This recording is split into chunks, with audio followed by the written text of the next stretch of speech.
This is the heartbeat of human services, a peek into the inspiring stories of our community and all things DHS.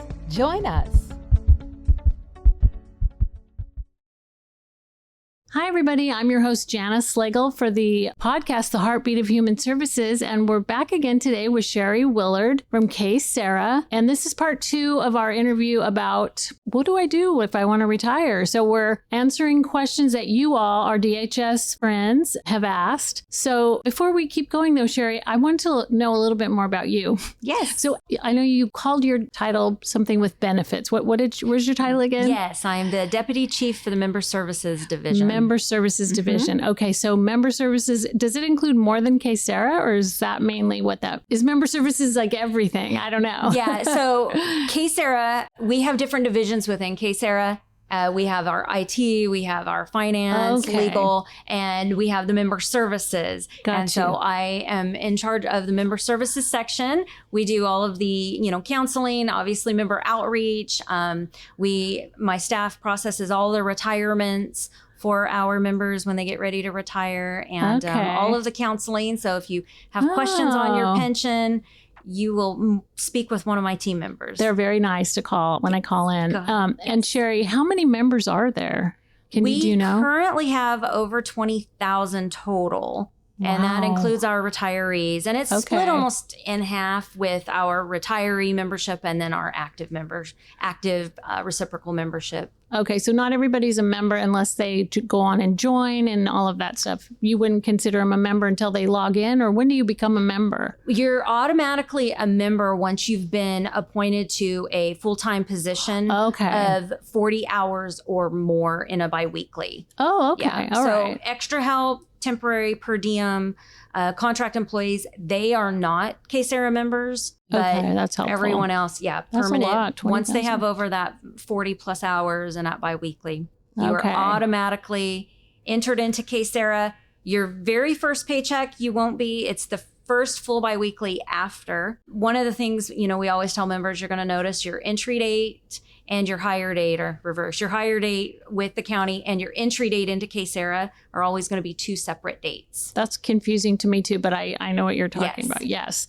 And so, Sherry, before you worked for KCERA or the county, have you always worked in the county in government? So I have worked for the county for 20 years. Okay. And all of that has been with KCERA. Awesome. No wonder you're so knowledgeable, right? Thank you. Prior to that, I actually worked private sector in the medical field. I worked for a private specialized eye doctor, and I was trying to think of the best way to explain it. We did a lot of specialty care. Pretty much all of my life after I got out of high school was all medical. And then I started with the county, with KCERA.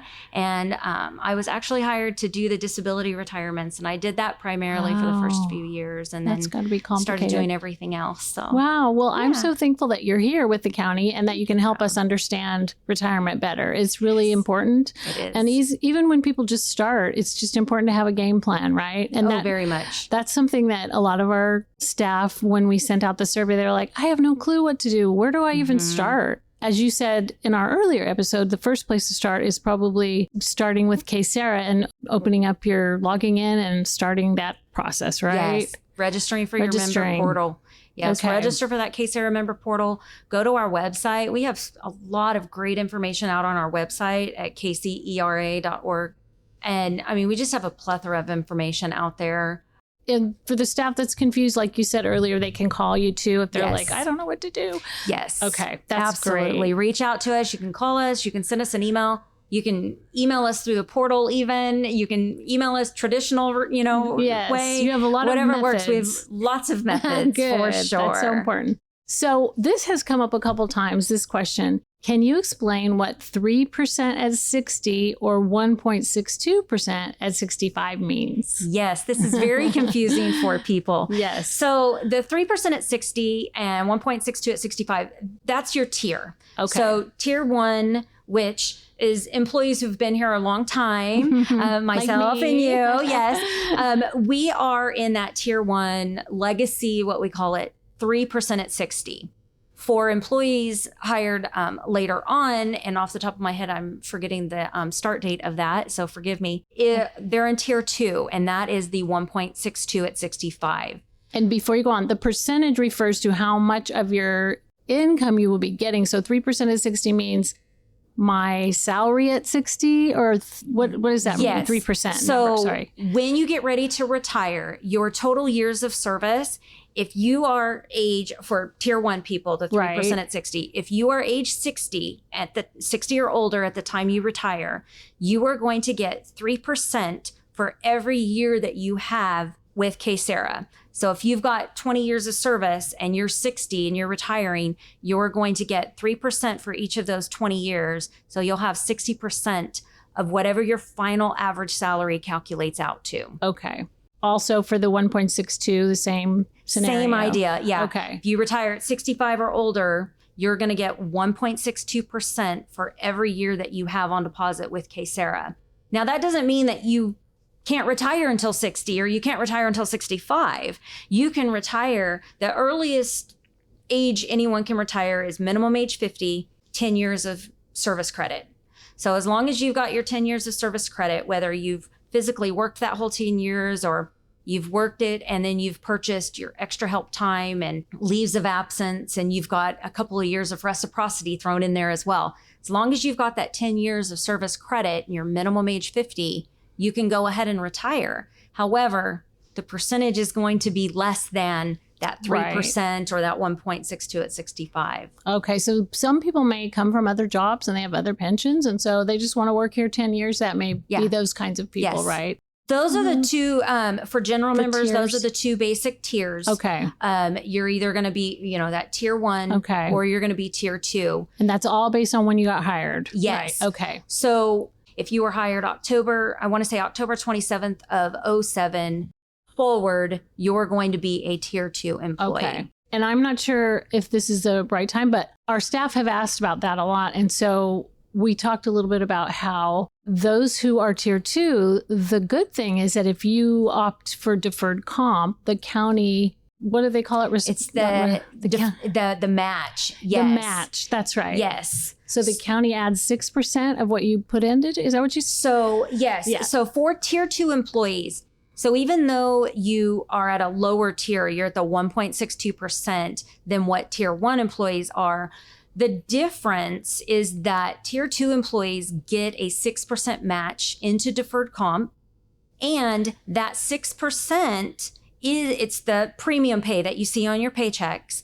That premium pay is pensionable. And what that means is when you get ready to retire, when we calculate out what your highest monthly average is, that premium pay is going to go towards that calculation because it's pensionable. Wow. So okay. yes, that's great. That's the great thing with the tier 2 is, yes, it's a lower percentage, a lower formula, but you're getting that 6% match. And so if you contribute that whole 6% into deferred comp, the county is going to match that, and you're going to get 12% free money every month. That's awesome. So if they only contribute 3%, does the county, do they have to contribute 6% to get 6? No, up to the 6. Up to. So you can do 2% and they'll contribute the same 2%. Okay. And we tell everyone, even if you can't do the full 6%, we understand times are hard. Yeah. But do something. Do something. Start at even 1%, and then every time you get a raise, increase it a little bit. Voya has, and I'm going to put a fantastic plug for them. They have an amazing app. And if you are contributing into deferred comp, if you have a deferred comp account and you have not already downloaded their app, I highly recommend it. It's amazing. I love their app. But what I like most about it is not only can I see my balance, I can increase my contribution right there on my phone. And so when we got our recent raises across the board, I went in and I increased how much I contribute into deferred comp. That's great. See, I have mine set up that every time it goes up, that goes up too. Yeah. So there you go. That's good. So that makes people feel a little bit better about that equity there. The 3% at 61.62 at 65. But if you are a tier 2, you do get 6% match up deferred comp. So that's really important for you guys to know. Yeah. So start now if you haven't started. Start now. It's never you're never too late. Yes, and you're never too old. Something. You're never too young. Yes. Start now. Start now.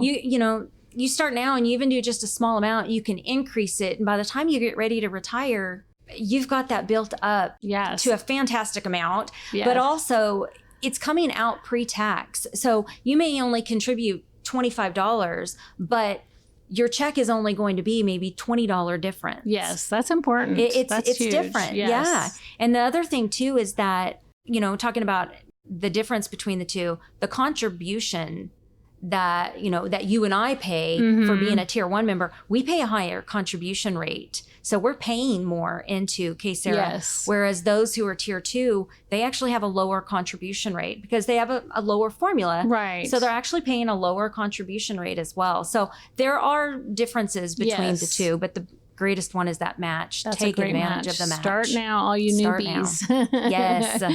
All right. The next question is, what is, and this is an acronym, PEPRA, P-E-P-R-A. Yes. So PEPRA is the Pension Employment Retirement Act, and I'm not getting the full acronym correct there. But PEPRA is actually the third tier, if you will. So we have the tier 1, 3% at 60, tier 2, 1.62 at 65. Anyone that was hired January 1st, 2013 forward, they are actually the tier 2 PEPRA. So the difference in being just a regular tier 2 employee and a tier 2 PEPRA, there's a few differences, but the main ones are when you get ready to retire, instead of your pension being based on your highest 12 consecutive months, if you're PEPRA, it's going to be based on your highest 36 consecutive months. Another big difference is that for PEPRA employees, there are not a whole lot of special pays that are pensionable, whereas with tier 1, tier 2 employees who are not PEPRA, there are special pays that they receive that are pensionable. Now, like we said, the premium pay that employees get, those are pensionable. But something like a uniform allowance for a tier 1 employee would be pensionable, but for a tier 2 PEPRA would not be pensionable. Okay. So what about like longevity pay? That's not pensionable? Longevity pay is pensionable. Even for PEPRA? Yes. Okay. Believe so. Okay. There's a ton of special pays. I bet. But the best way to find out if a special pay that you're receiving is pensionable, go onto your member portal, run that estimate, or, look on your summary page when you run that estimate, and it's going to tell you the period that the system's pulling for your highest monthly average. It's going to tell you what special pays are being pulled, and it's going to tell you if they're pensionable or not. That's awesome. Yeah. Because there's so many details and everybody is so different. Yes, there's a So lot. thank you for definitely use explaining that portal, and you can tell the difference on that. There's a few other differences and restrictions when it comes to PEPRA, but those are really the two main ones.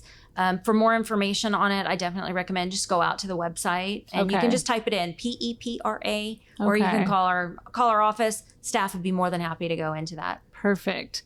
All right. For the next question, how can a member find out when they're eligible to retire? And you talked about this already, but go for it again, because the portal. The portal. The portal is fantastic.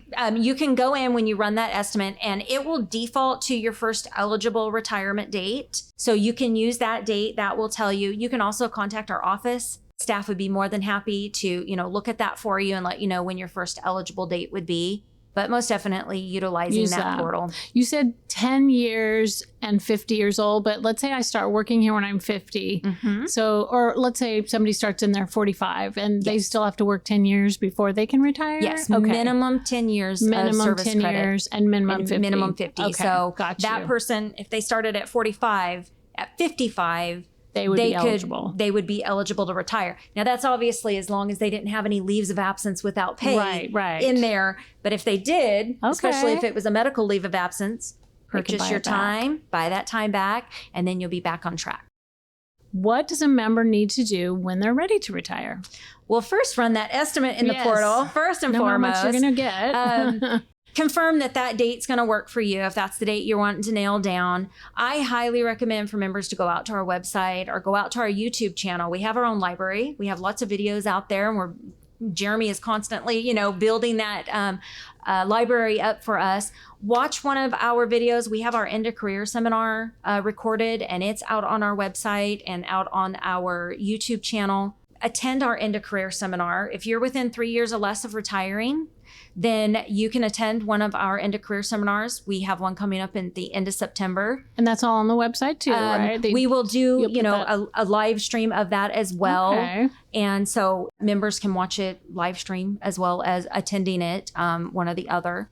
And so keep an eye out on our website. We'll post when that opens up. And they can always contact our office. If you do it online, which I highly recommend because it's so much faster, you can just fill in your information because it's your personal information on that first page. And then it's going to auto-populate that redundant information through the packet. The only other thing you're going to fill out is the payment authorization form. The tax forms are probably the most complicated. Very complicated. I highly recommend reach out to your tax professional because we will not be able to assist you with that, unfortunately. I was going to ask you that. Yeah, that's a good... Talk to your tax person because they can be a little bit convoluted to fill out. And unfortunately, we have no control over that. And then the other form, which is a really important one, is your beneficiary form. And that pretty much makes up your retirement packet. Yes. Once you fill that out, you can submit it to our office within 120 days or less. So 4 months. Okay. If you're wanting to retire, and you're 3 months away from retirement, you can submit your retirement application packet to KCERA now. Okay. And I know some of them have to let your employer know, like you have to let the HR people know and make sure we're all communicating to them too. Yes. And then another piece of it seems to be the health part, which is a different division than you, right? But that comes into play when so you need to look at that, right? Yes. When you get ready to retire, you submit that retirement packet to our office. My staff is going to review that application packet, and then they are going to turn around and send you what we call a retirement timeline. That timeline is going to tell you, this is based on the retirement date you are choosing. This is your last day employed. This is your first day of retirement. This is when you're going to get your last check from your employer. This is when you're going to be on KCERA's payroll.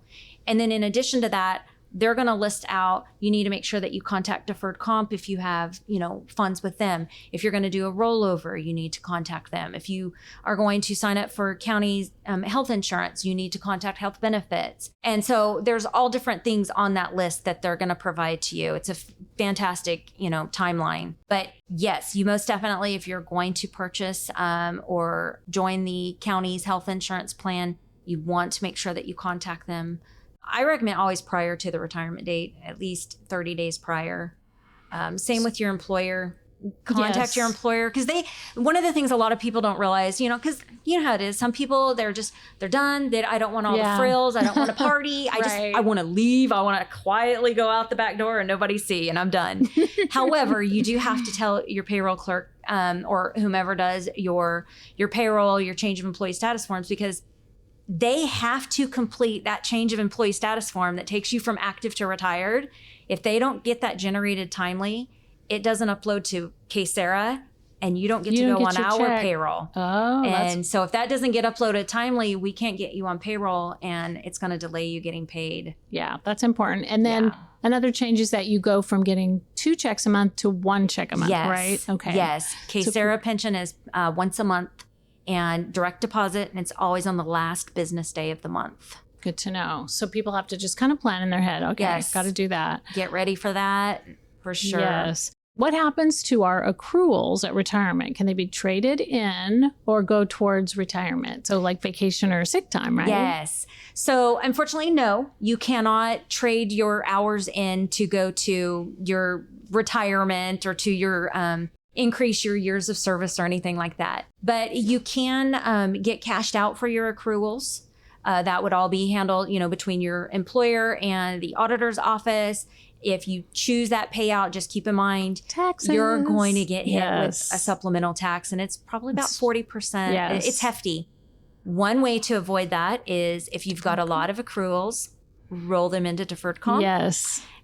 If you do not have a deferred comp, it's a perfect time to open one. There you go. And that way, when you get ready to retire, you can roll those. Yes, you can just roll those. It's so much easier. And then when you take that money out, it's like 20% versus 40%, right? Or something. Yeah, it's a lower tax rate. It's much for lower. Sure. Yeah. Liliana Fahel over at Deferred Comp, she is a great resource. She's very knowledgeable. Yes, very knowledgeable. I would highly recommend, speaking to her. And once again, like I said, if you're within 3 years or less of retirement, sign up for our End of Career seminar that we're going to have in September. Liliana and Health Benefits, representative from Health Benefits from the county, will be there, and they'll go over all of this stuff as well.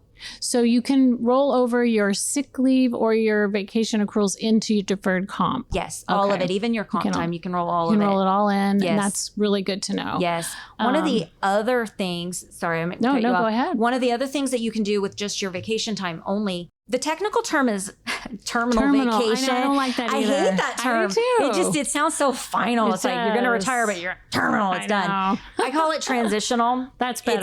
It's not official, but it's the Sherry version. I call it transitional vacation because you're transitioning from working to retirement. To your new world. So you can do transitional vacation, and that's where you're burning up your vacation. And at the end of it, you get to retire. And the great thing with doing the transitional vacation is that, like I said, you're still on county payroll because you're using up your hours. So you're still getting your paycheck every 2 weeks. You're increasing your KCERA service credit. You could potentially get to a next age if, you're timing it out. You might pass a birthday and get to a next age during that vacation. But you're using those vacation hours at your normal tax rate, as opposed to doing a cash out where you're going to get hit with that 40% yes, that's much or more smarter to supplemental. do. Yes. So the transitional vacation is fantastic. Your employer, your department head, they do have to approve that. Yes. KCERA doesn't do the calculations. We don't do the approvals at all. That would all be handled between your employer. One of the things I learned, Sherry, in my process of planning for retirement is that I need to stay here 25 years in order to get 100% of my sick leave. So if I retired at 24, for instance, I would only get 75%. Yes. So that's a big number right there. 24.99 and you would only get 75%. Yes. So so 25 years is the mark to get 100% of that rolled over into. For me, I'm doing the deferred comp too. So yes, and the best place to find that the date of where you're going to hit your milestone mark, whether you're at the 20 or 25, is through your tracks, through your employer.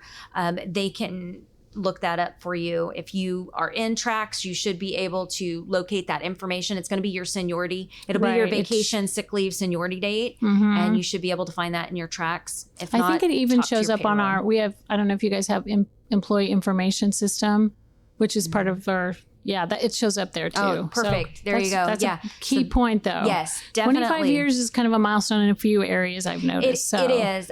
With health benefits, not that I'm speaking or counseling on health benefits, but just so you know, on the health benefits side, with the 25 continuous years, you're going to get 100% of that supplemental. Now that's obviously if you're contributing into, if you're paying that retiree health supplement. But right, that's another thing somebody brought up is, oh no, I didn't contribute to the supplemental.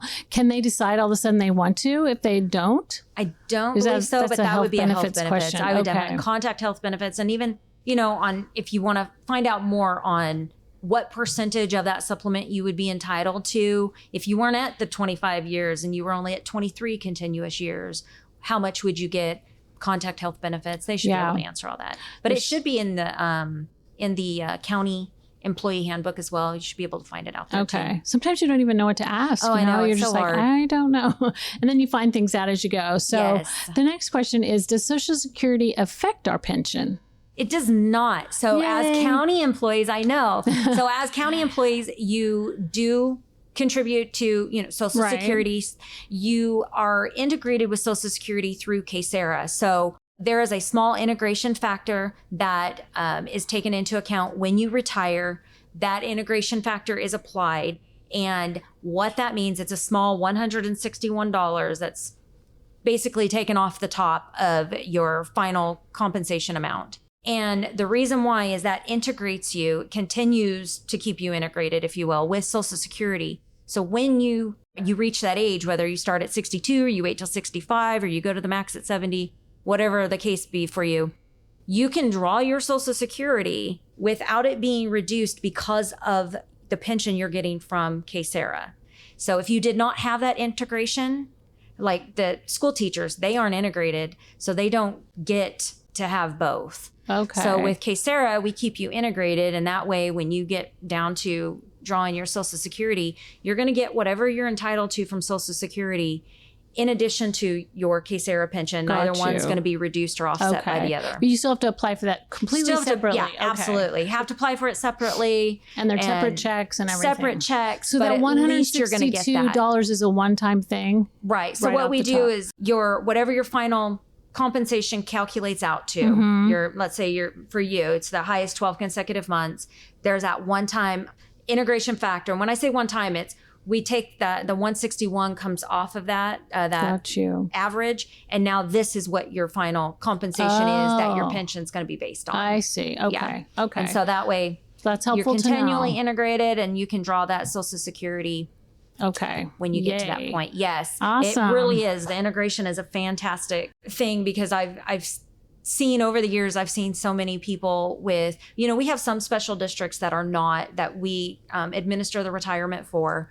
Because in addition to the county, we administer for 14 other plan sponsors. And so we have a couple of plan sponsors, special districts that do not, that are not integrated with Social Security. And so it's, not different for them. It's different. Yeah. Just so this is a better plan. It's different. But the teachers don't pay into Social They don't pay Security, in. So yes. So that's a different ballgame. So integration is great. Good. All right. And so if a member wants to change their named beneficiary, what do they do? So whether you are active or retired, it's so important to keep your beneficiary current and up to date because there are substantial benefits available. Yes. If you pass away, whether you pass away as an active member or you pass away as a retiree, there's death benefits that can be paid out to your beneficiary. So we really urge people, please keep an eye on who you have named, keep that updated, and know that we don't share information. So like if you change your beneficiary with deferred comp or you change it with health benefits, it's not going to automatically change it with KCERA. Okay. Yeah. Or if you change it with your employer, you change your contact person, it's not going to automatically change it with all these other entities. You have to do it all separately. But for KCERA, all of our forms are on our website.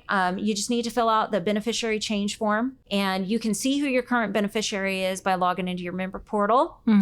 Plug. And you get to name a number 1 and a number 2, right? Yes. So if you're married or a registered domestic partner, your spouse has to be named as your primary beneficiary. California is a community property state. Have to name that spouse a registered partner. But you can name a secondary, contingent secondary beneficiary. I highly recommend everyone have a secondary because if something happens to the two of you at the same time, you've at least got your secondary named. That's important to stay on top of that. Yes. And then lastly, where can we find more information on our retirement with KCERA? The portal, register for your member portal, and our website for sure. We've got so many different platforms. We're out on LinkedIn now, thanks to, Jeremy. Yay. He's keeping that updated for us. But we have the YouTube library. We have our website. The portal is such a fantastic tool. And then always, if you want to actually speak to someone in person, contact our office. We can set you up with someone and get those questions answered. But yes, we want you to do that. Sure. And we will link this on our website, and we'll share some of this on our social media too, so people can know what to do. And the biggest takeaway really is just start. Just start right now. If you haven't done anything, start today, and you're going to not regret that. I appreciate the expertise. I thank you for coming today and sharing all this important information with us. And we hope you take advantage of this. So KCERA.org. And we'll also put this on our website at kcdhs.com. Thank you. Thank you. Thank you for joining us for the Heartbeat of Human Services podcast today. We hope you'll join us next time.